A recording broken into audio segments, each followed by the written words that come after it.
So mga tol, alam po ng karamihan na excited na po ang mga boxing fans dahil po sa paparating po na bigating laban po sa ating pambatong former 3 Division World Champion Janrel Casimero versus sa Mexican World Champion na si Luis Neri. Samantala ay nasa bansang Japan na po ang ating pambatong former 3 Division World Champion angas ng Pinas Janrel Casimero mga tol.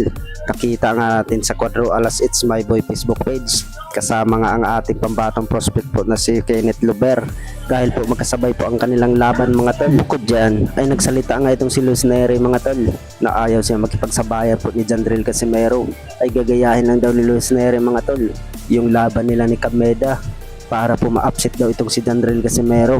Sa ngayon ay banat po ng team Casimero mga tol na sigurado na daw ang panalo nila kay Luis Neri. Target nga pagkatapos sa laban nila ni Luis Neri mga tol, gustong labanan daw ni Janrel Casimero ang WBC Bantamweight World Champion Junto Nakatani.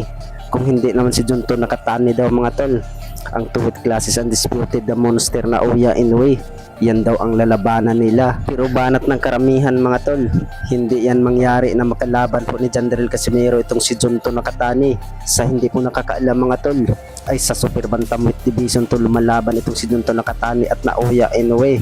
At si Janrel Casimero mga tol ay lumalaban na po yan sa Featherweight Division sa 126 pounds. Pero sa laban lang ni Luis Neri ngayon ay sa catchweight sa 124 pounds mga tol. Pasok din yan sa Featherweight Division. Sa ngayon ay marami pong pumupusta po ni Janrel Casimero mga tol dahil po nakita po ang katawan ni Janrel Casimero, napakabato-bato talaga ang kondisyon nito. Napakagandang kondisyon ng angas ng Pinas. Talagang pinaghandaan niya itong si Luis Neri.